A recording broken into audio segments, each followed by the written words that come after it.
You please introduce yourself and then fire off. But I will let Wasim Khan make the opening statement, and then we'll start the Q&A.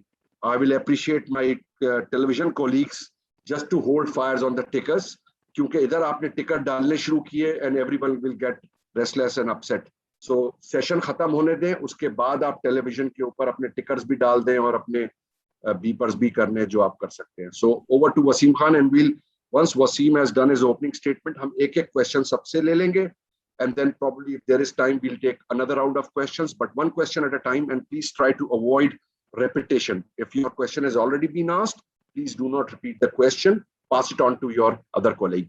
Thank you. Over to Wasim Khan. Thank you very much, Sami, and thank you everybody for joining us today for this call. I'd be hoping that it was better circumstances upon which we were having this conversation. But unfortunately, we've seen events over the last 48 hours.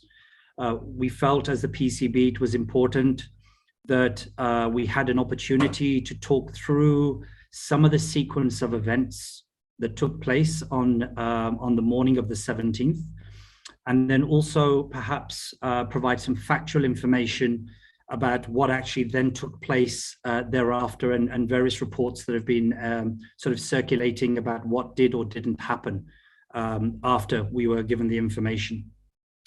Firstly, at 3 a.m. On the day of the match on the 17th, on Friday morning, I received a call from the ESI head of security, Mr. Reg Dickerson, who is the security consultant for New Zealand, informing me that a report had landed on the government's desk of New Zealand through their government security agencies, stating that there was a threat on the New Zealand team, and that threat was direct and imminent on that particular day.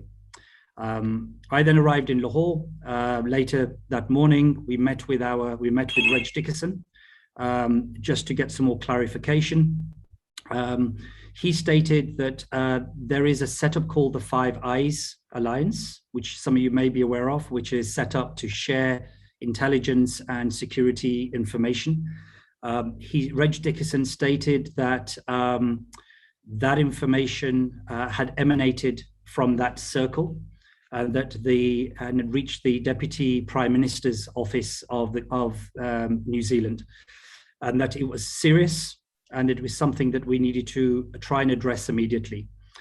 We then proceeded to meet with local security agencies and intelligence of Pakistan to try and ascertain whether we believed or they believed there was any threat. They made it very, very clear as far as they were concerned, and let's bearing in mind that it's one of the top intelligence agencies in the world, that there was absolutely nothing that they had picked up to suggest that there was any immediate threat on the New Zealand team. This sort of correspondence went on with the intelligence for a few hours. I then received a couple of phone calls from David White, the Chief Executive of the New Zealand Cricket Board, firstly to inform me that this report had emanated, and then secondly to inform me that, that the Prime Minister of New Zealand had directed the New Zealand squad and support staff to return back to New Zealand immediately. That there have been reports that report that was provided to the New Zealand government was shared with our intelligence services. I can categorically tell you right now that despite our requests during that period of time, it was deemed to be confidential information, which couldn't be shared with anybody, which was hugely disappointing for us, considering that this was now threatening the tour. And what we would ideally have liked to have done, even if that information had gone to our security agencies, for some intelligence to be shared and for us to mitigate any potential threats that they deemed could happen or was possible within that report, and try and deal with it collectively so that we could continue and keep the tour on. We have seen in the past in places like Bangladesh and other places where attacks have happened, but tours have continued based on security reports by security experts As far as we're concerned, the security expert for New Zealand had maintained and continues to maintain that Pakistan is safe in terms of our security protocols that we have in place, both from a plan and a rollout perspective. And just to give you an example, the royal couple who visited Pakistan last year had exactly the same presidential security. Here, there's three elements. One is the hotel itself, which was protected as a fortress for the players, as a safe and secure. The second is the route to and from the ground. And again, I reiterate that the royal couple themselves and other presidents and prime ministers who have traveled to Pakistan have received the same level of security and provisions that are set in place for routes that they have to travel. And thirdly was the ground. So whilst we'd agreed, or the NCOC had agreed that 25% of fans would be allowed in, there were 9 checkpoints to get into the ground.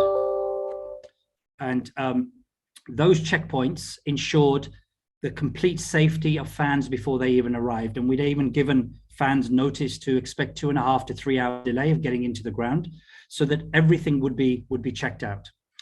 So it's needless to say, everything was in place from our side. Those plans and those protocols and the rollout of that were given the clean bill of health by the security expert, who maintains even to this day that that is exactly what was put in place and was as secure as possible, that's provided for the presidents, etc. The other thing, the competent authorities here, normally what happens when threat levels increase, a lot of the Western countries here who have embassies and high commissions change their travel advisory. So considering there was a threat, a supposed threat in that report, the countries who were privy to that report have not changed their travel advisories since that report was produced. So that's the other thing just to mention here. I think for us, the credible information that was within that report should have been shared. I think that it sets a very, very dangerous precedent when countries are unilaterally making decisions that potentially could have long-term consequences for countries.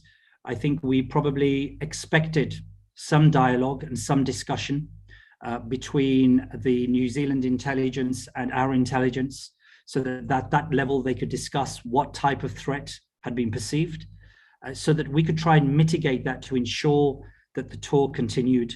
Of course, the health and safety will always remain paramount, but we absolutely believe that had that information been shared, we may have been able to enlighten the New Zealand government a little bit on what the information was on the ground here and what we could potentially do to mitigate that. You know, the team had been practicing for 3 days, incident-free, and were very happy traveling to and fro from the Bindi Stadium. The feedback we were getting from players was that the security was excellent. The travel to and from the ground in terms of the security provision was excellent. So there was no complaints there. So everything was running along absolutely smoothly as far as we were concerned.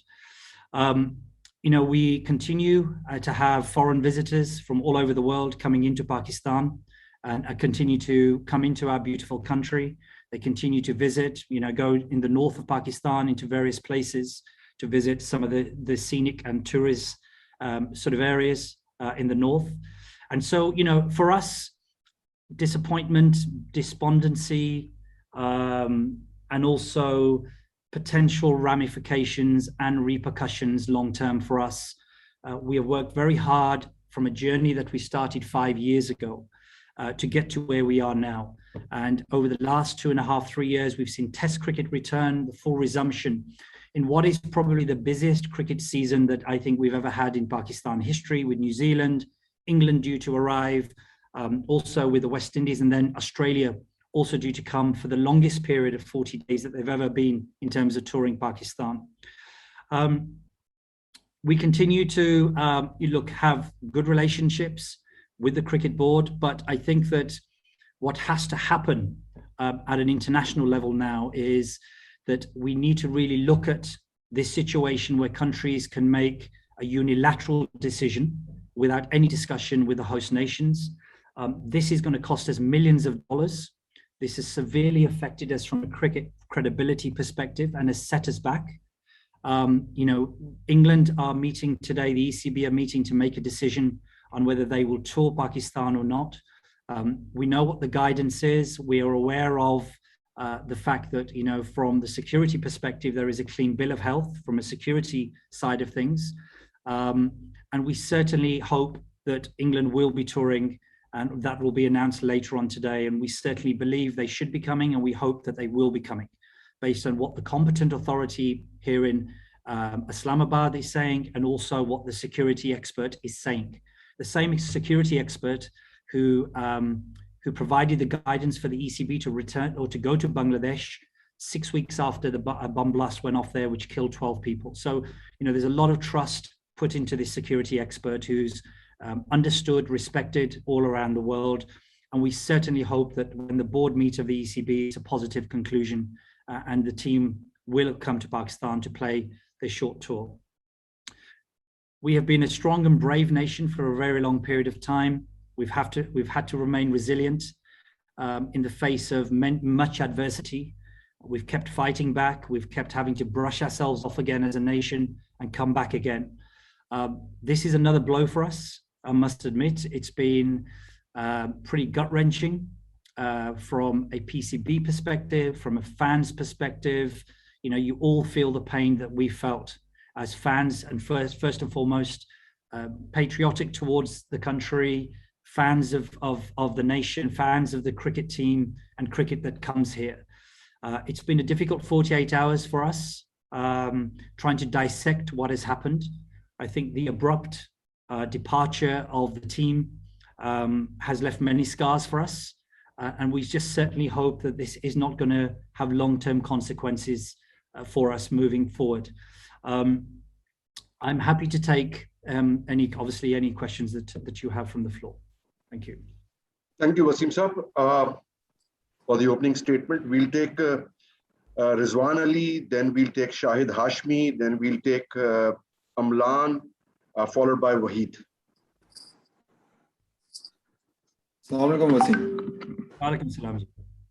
Wasim, कुछ आप ऐसा बता सकते हैं कि वो जो security threat का जो भी उनका लेवल था या अलर्ट था, वो रैक के साथ उन्होंने शेयर किया था कि नहीं, कि रैक को भी नहीं पता कि वो सिक्योरिटी क्या है? क्योंकि रैक एक ऐसा आदमी है कि जिसकी कंपनी ने इस सारे इशू को, सिक्योरिटी के लेवल को चेक किया था पाकिस्तान से, और वो उन्होंने न्यूजीलैंड क्रिकेट बोर्ड के साथ भी शेयर किया था। तो क्या रैक को भी उन्होंने कॉन्फिडेंस में लिया या रैक को भी नहीं पता कि वो सिक्योरिटी लेवल क्या? रिजवान ने बस शुक्रिया, बस उन्होंने यही शेयर किया कि ये सिक्योरिटी थ्रेट थी। तो ये फाइव आइज अलायंस जो है, उनके पास इंफॉर्मेशन थी, वो सिक्योरिटी इंफॉर्मेशन, वो रिपोर्ट उनके पास थी।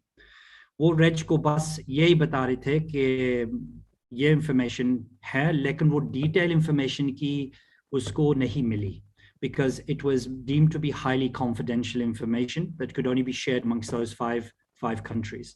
So बस रेज को बस यही कह सकता था कि उसने बात की थी with the security agencies of those different countries just to verify that content was in those reports that pertain to a potential threat, because they all received the same report, and he confirmed to Cricket New Zealand that that was the case.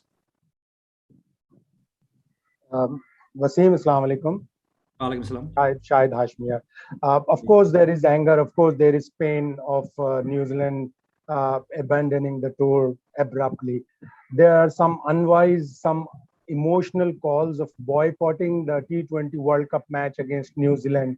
Do you think this could be one option because we have signed the members' participation agreement, or do you fear that government will say that don't play the match against New Zealand? Shahid Saab, देखिए, obviously the PM to PM spoke as the last-ditch effort to try and create some dialogue. I think what we were wanting first and foremost was discussions.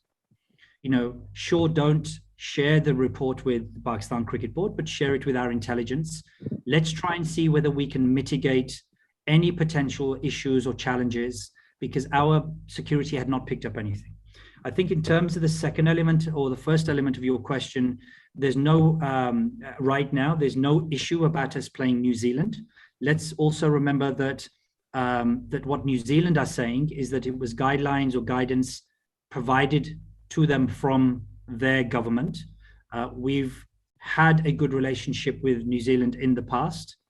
Has it created potential tensions right now? I said absolutely. I think the way it was done, I think was disrespectful in many ways. But there certainly won't be any danger right now of us not fulfilling our obligations at the ICC World T20 tournament in the UAE. Thank you.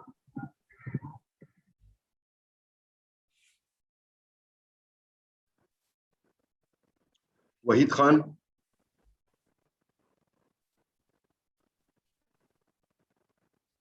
Wahid, you are on mute. आवाज नहीं आ रही भाई साहब, आवाज नहीं आ रही. Okay, we'll move on. Danial and Ayush. Sami, sahi ho gaya. Can you hear me now? Wahid, we'll come to you later. Danial and then Ayush. Okay, okay. Assalamu alaikum, Wasim bhai. Wasim bhai, you said that obviously you've made plain your disappointment with the way New Zealand cricket did things. Like, I also detected a little bit in your tone a sort of helplessness about what can be done about it. So looking forward, immediately the first thing that jumps out is obviously the England tour. England accepted that they owed the PCB big time and the Indies Cricket Board for saving their season last year when Pakistan decided to tour. Do you think that can be leveraged? And does that mean that there is a realistic chance that the ECB honors that obligation to come to Pakistan? Because as you say, if Five Eyes ki taraf se intelligence hai, then obviously the UK is going to be in on that too. And then that same intelligence, if it worries New Zealand, it's probably going to worry England as well. Look, our understanding, Daniel, is that from a security perspective, as I mentioned, the travel advisory is an indicator of threat levels. Most of the, not all of them, but most of them, the Western embassies and high commissions across the world use the travel advisory as an indicator of where the threat levels are. As it stands at the moment, the advisory has not changed from the British High Commission here, nor has it changed for the US, Canada, Australia, who are also part of that Five Eyes Alliance. You mentioned about the headlessness and, you know, we feel that there isn't anything that we can do. I think there's a couple of things we have to establish here. One is there was no security breach, okay? And the tour was abandoned because of a perceived threat. The threat that was within that report was what we were saying should have been shared with our intelligence at that level so that we could try and mitigate it. Secondly, just as part of that is it sets a very dangerous precedent, Daniel. Okay, if countries can unilaterally just leave countries or move out of countries or abandon tours, then it does affect relationships. You know, where does it leave us as a sport? You know, we are told that our security provision is the best in world sport, and that comes from the security experts. If the threats, potential threats or perceived threats cannot be discussed from a security high-level government to government level, then we have a real problem in cricket, because we have future tours coming up. And if this can just be done unilaterally, then I do believe it sets a very dangerous precedent. And this is something that needs to be discussed, I think, amongst the members to ensure that from a very basic courteous and respect level, that this isn't allowed to happen, because we still don't know what the repercussions of this will be. Time will tell for us.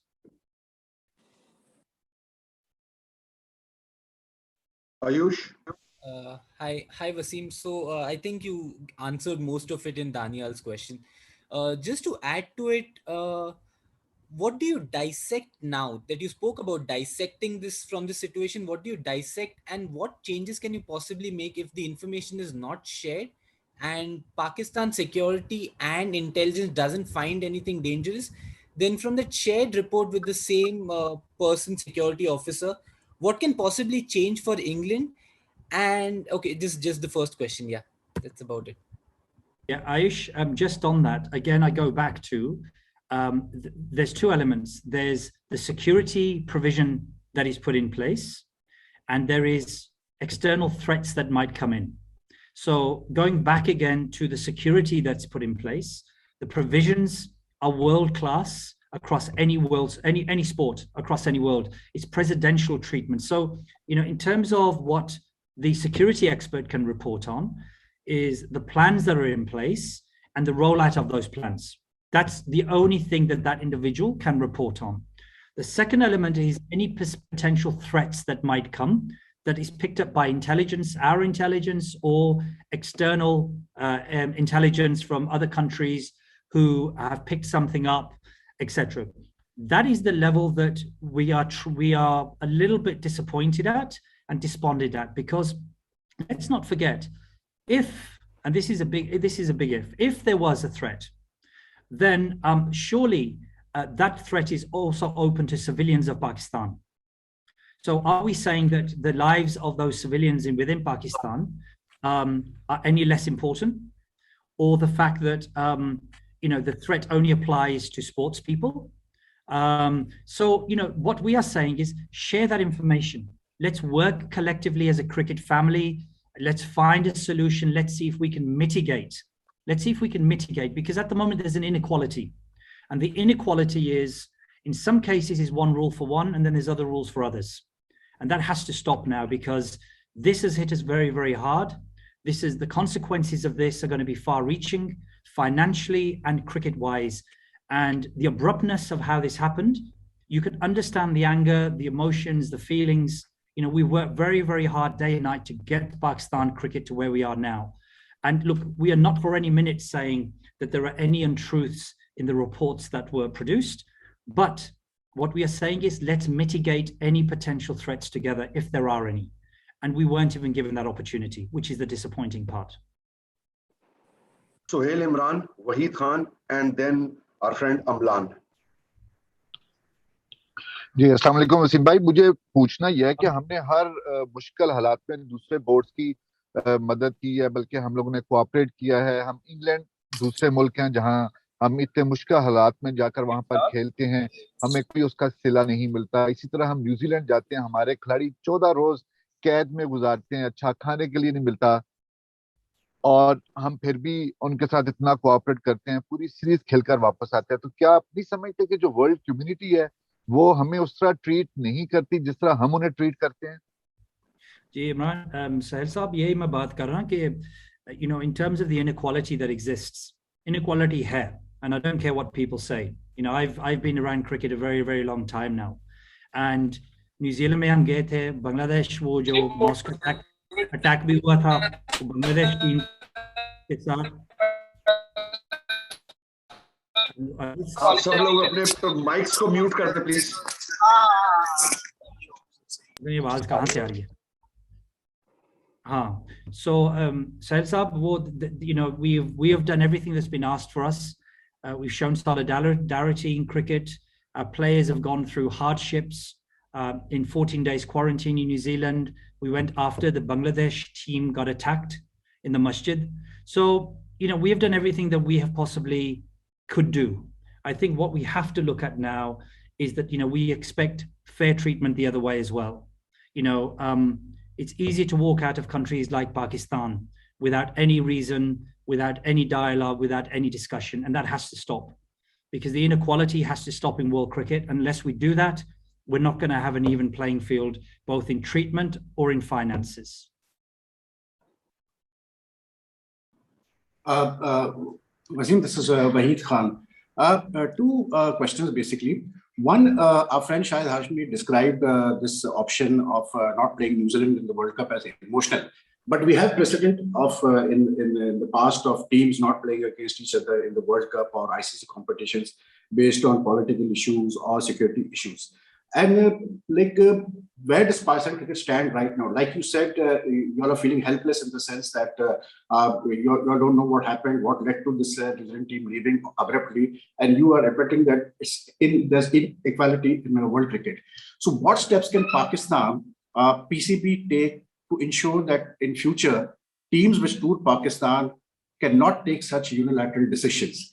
And second part of my question is that are we in any position at the ICC level to demand any sort of compensation from the New Zealand cricket? Just wait up, just starting with your end question. No, not directly from the ICC because it's a bilateral series. So the ICC view would be very, very clear that this is a bilateral series between both countries. Normally when there are disputes or issues, the ICC will come in and try and facilitate and find an amicable solution to that. So that's the first thing. We will, Ramiz Raja, Saab, myself, the chairman and myself will be taking this up at the ICC level, but also with Cricket New Zealand. And it is something that we will be pushing to have a discussion more broadly over this topic when we sit at the ICC table, because as I say, is that, you know, the issue we have at the moment is the people can unilaterally make that decision without any consequences for themselves. There is consequences for the others who are the recipients of that. And in this case, it was us. So is it fair that that can happen? Yes, we understand that there was guidance provided by the New Zealand government, but were we not owed you know, the respect to at least to have some dialogue to see whether we share that information security to security, to see whether we can mitigate the potential threats that they were saying with the outlining report. We as the PCB didn't need to know what the threats were. That could have been done at security to security level. And you would hope that collaboration would happen at international level. We're all in it for the same thing. We all want to see a peaceful world. We all want to see a harmonious world. We all want to see a safe world. And if at that level, we are not able to share intelligence outside of a circle, which clearly is there, then it's going to make it very hard for other countries to be able to deal with and mitigate any potential threats there might be. So I think that, you know, we won't be, as it stands now, I don't think the answer is not taking part or playing against New Zealand in the World Cup. I think we have a duty to the fans. We have a duty still to get out there and play. Our job should be to go out and win that match. You know, this is an ICC World Cup, and our job is to go out and do that. And we'll continue to have dialogue and discussions offline. Myself and the chairman will continue to do that with the competent authorities. Amlan, Mohi Shah, and then Khalid H. Khan. Mr. Khan, my question is, do you think that this one step by New Zealand cricket, it can sort of potentially undo all the hard work that PCB has done over the last 5-6 years to bring international cricket back in Pakistan? Look, I think that you can see from the reaction from around the world, you know, the people's dismay and disappointment, not just from Pakistanis, but I think we've seen from commentators, we've seen cricketers from all over the world. I think the element of this, Amlan, is the abruptness of the abandonment and moving out of the country as quickly as they did. I think what is important for us is to just demystify any of the false understandings or information that might be out there. This was not a security breach. Let's make that absolutely clear. The security that the PCB, in conjunction with the government, put on for international teams that come here is exactly the same for presidents, prime ministers, et cetera, et cetera. So, you know, we fully back that process. It's been successfully in place for a very, very long time. What we have here was a threat that was reported through a different agency, picked up and not shared. My job and the job of, I think, the media is to make sure that we report correctly on this and the information is correctly disseminated in terms of the process that took place, why we're disappointed, and also the fact that what the consequences might be for us moving forward of this type of decision. So I think that the purpose of this today was to kind of provide the background, provide the reasons why we have come out strongly as we have, and also what the consequences are. So hopefully what this forum has been about today has been outlining all of that so that we can get our point across from a factual point of view. Wasim, this is Moisha. Definitely such a pullout resulted in cricketing loss, financial loss. But what about the setback fans back home in Pakistan? They have been waiting for, for months and weeks.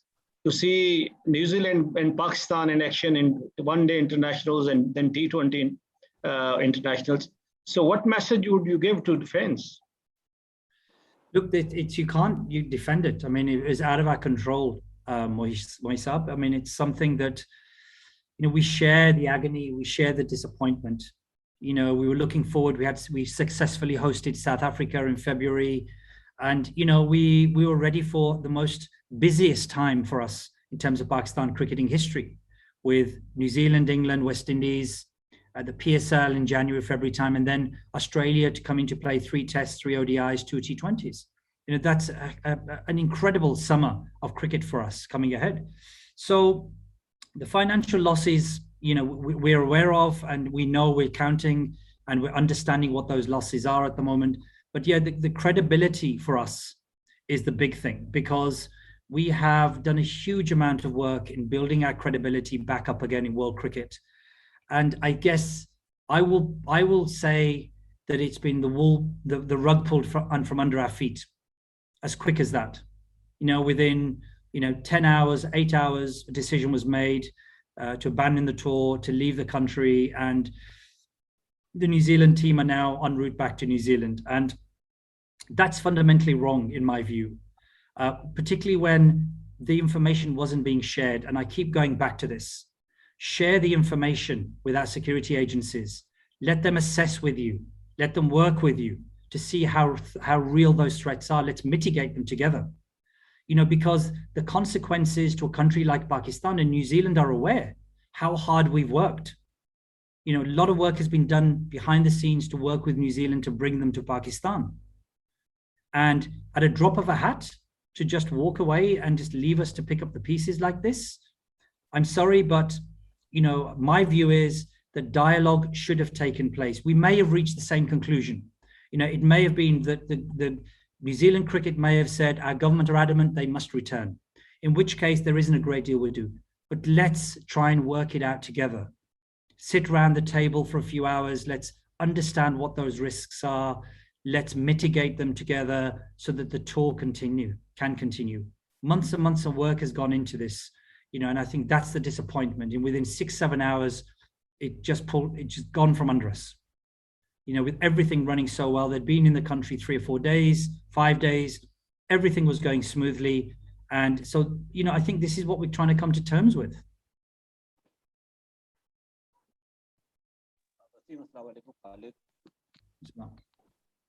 Wasim, my question to you is, as you say that... Khalid, speak louder.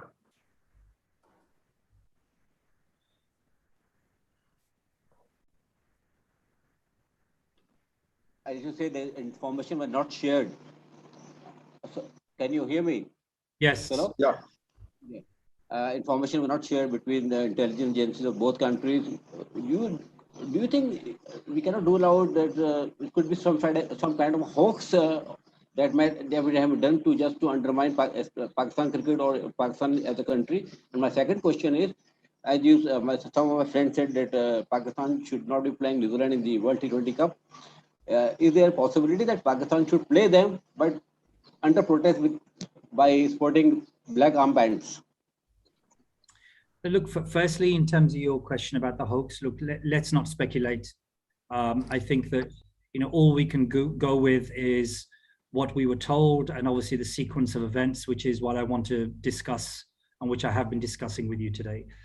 Secondly, in terms of the black armbands, I think we just need to be very careful from an ICC perspective. It's not the route we want to take, showing any sort of political posturing or gesturing or any sort of visible protest. I think all we can do is, what we can control is remain positive, remain professional, Khalid Saab, from our side. I think we have to keep our head up high, and we have to keep doing the right things as a nation. As I said, we've tried to do that. We're convincing countries to come back, not because they're doing us a favor, but because we've convinced them that it's safe to return to Pakistan to come and play. So our security that we continue to offer, is as safe as any that you will get across any sport in the world, or any presidential visits across the world, or any prime minister's visits. So we will continue to do that. But certainly we won't be making any political gesturing or posturing at an ICC World Cup. Rashid Shakur, Akil Ahmed, and then Zulfikar Beg. अस्सलाम वालेकुम वसीम साहब। वसीम साहब, आपने जिस तरह कहा कि हम इस तरह प्रोटेस्ट भी नहीं कर सकते और सारी चीज़ें आप बता रहे हैं, तो pressure buildup international cricket community specially New Zealand और इस तरह की जो बड़ी क्रिकेट जो नेशंस हैं उन पर प्रेशर बिल्डअप करने का फिर आपके ख्याल में सबसे मौसर या स्ट्रॉन्ग तरीका कौन सा है? क्योंकि 2009 का एक इंसिडेंट होता है, 12 साल हमें लग गए दुनिया को यकीन दिलाने के लिए कि वी आर सेफ कंट्री। हम जिम्बाब्वे, कीनिया नहीं है, हम पाकिस्तान क्रिकेट बोर्ड है, पाकिस्तान क्रिकेट टीम है जो किसी भी टूर्नामेंट में जाती है वो सबसे एक्साइटिंग टीम होती है, उसके बगैर कोई इंटरनेशनल इवेंट का तस्वुर नहीं है। तो हमें तो इन्होंने एक अरसे तक तनहा कर दिया, लेकिन अब हम क्या फिर दोबारा उसी उसमें गुम हो जाएंगे कि हमें दुनिया को दोबारा यकीन दिलाने के लिए 10-20 साल लग जाएंगे कि हम सेफ कंट्री हैं, आओ हमारे साथ खेलो? क्योंकि वो तो एक यकतरफा फैसला कर रहे हैं, लेकिन हम हर चीज को कहते हैं कि इमोशनल नहीं होना चाहिए। तो इस सिलसिले में फिर प्रेशर बिल्डअप करने का नॉन इमोशनल तरीका आपके ख्याल में क्या होना चाहिए sir? Thank you. There's two avenues for us. पहली एवेन्यू है, हमने डायरेक्टली हमने न्यूजीलैंड क्रिकेट को खत भी लिखा। So that's something privately that we will take up directly with New Zealand Cricket, which the chairman has sent a letter to their chairman. Secondly, this will be picked up with the ICC. So what is the biggest issue that we have now? The biggest issue is to stop anything like this being allowed to happen unilaterally. What we can do, that's something for the ICC and for us to have a discussion.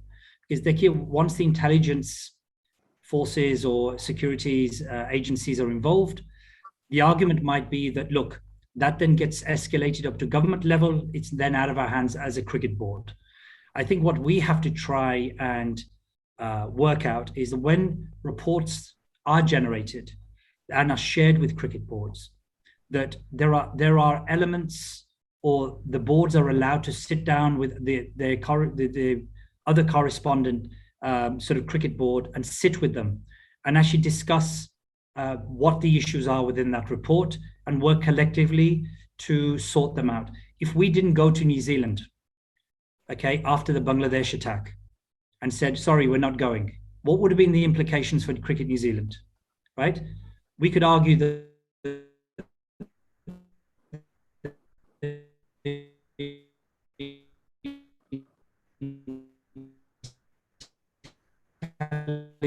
agents failed and nobody picked up. And so, the things that happen in other countries, the consequences of us not going to England last year, what would have been the consequences financially of that? So, this is when I talk about inequality and making sure that everybody is on an equal field, not based on your financial clout, but based on the fact that there's an equal respect across all the members of the ICC. So we all have an equal, consistent policy, a procedure that is followed when incidents like this occur again, and make sure that something like this can't happen again. Because if it happens again, then it's going to continue to put those cricket boards in perilous positions, and we find ourselves in that position today. Thank you, gents. We are a little bit short on time. तो जरा सवाल भी छोटे रख लें, please. Akil and then Zulfikar Beg.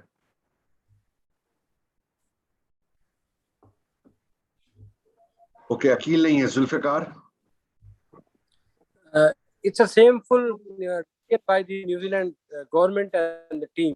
Wasim, आप क्या समझते हैं, पाकिस्तान की आवाम ने, पाकिस्तान क्रिकेट बोर्ड ने बहुत सारी कुर्बानियां दी हैं इंटरनेशनल क्रिकेट की पाकिस्तान में वापसी के लिए।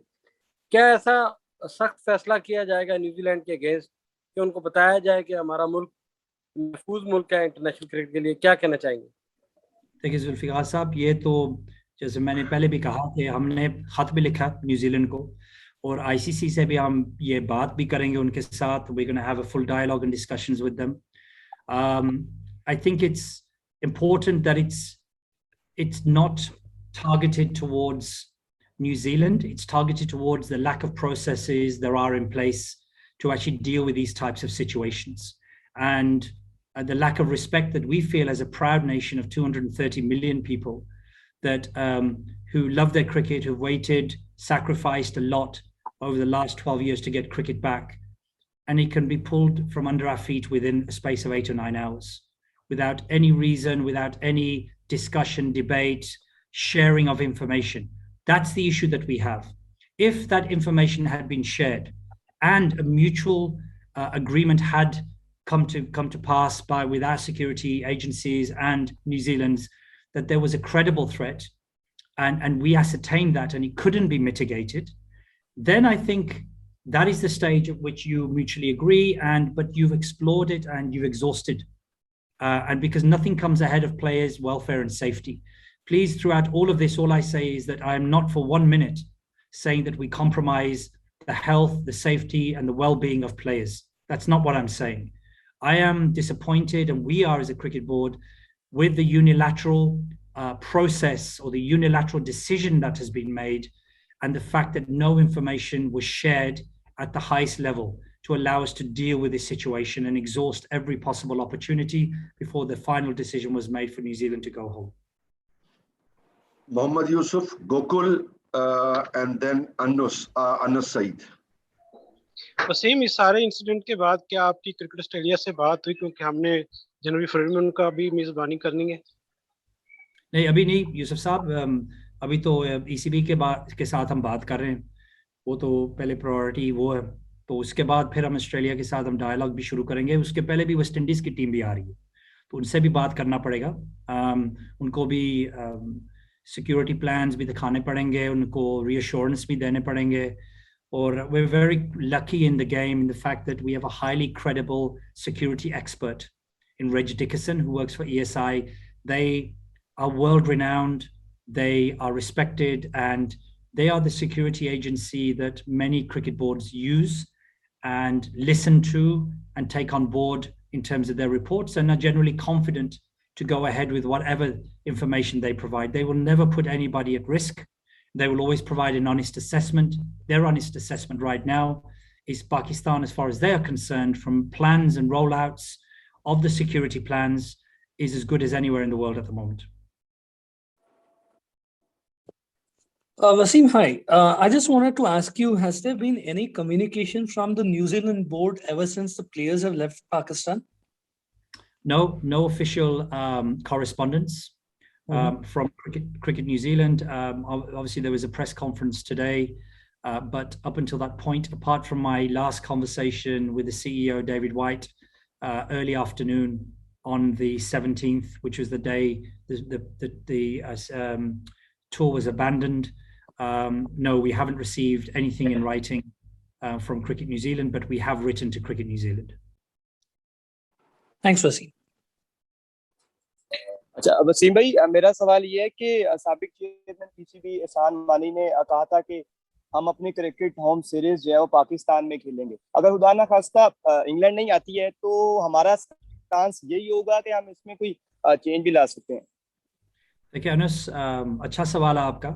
I think right as it stands at the moment, we have no plans to go abroad to play our cricket.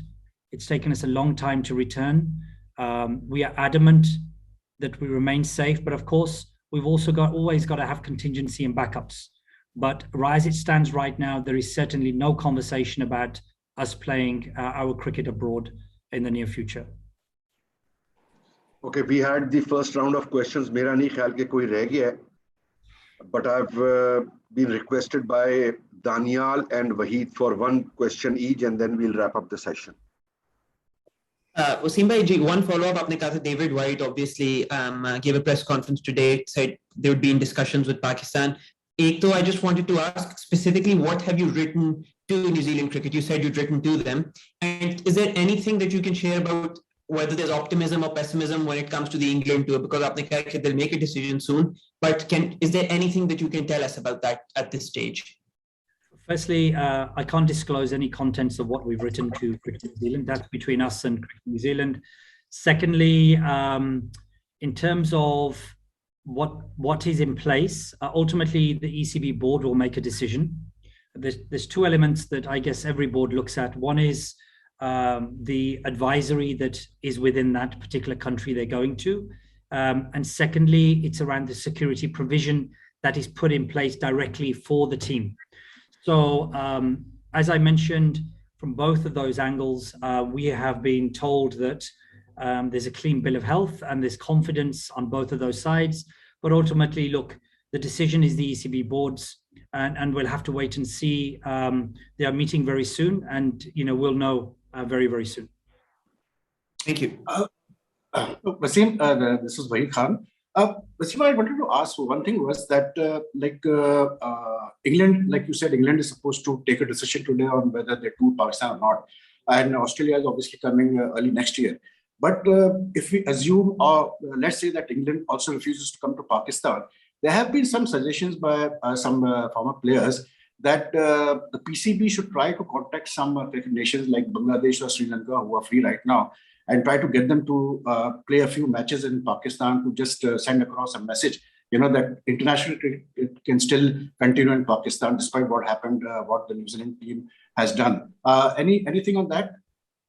Yeah, look, we have reached out to both Sri Lanka and Bangladesh. Unfortunately, because it's very short notice, there was a strong willingness to come and play, but unfortunately, logistically, it's difficult for them. They have plans. Players are dispersed in Bangladesh in terms of different places. I think the Sri Lanka squad are going to Oman very soon. So I think that from a short sort of time frame point of view, it's not been possible to put anything in place in this short period of time for us. But it has been explored by our chairman, and it's something that has been looked at in the last 24 hours. Thank you. I hope Wasim Saab has answered all the questions and there is nothing pending. Gentlemen, thank you very, very much indeed for your time. It's much appreciated. Thank you, Wasim Saab, for your time. Gentlemen, have a great evening, whatever is left, and we'll stay in touch. Thank you very, very much indeed. Oh, shukriya ji. Thank you.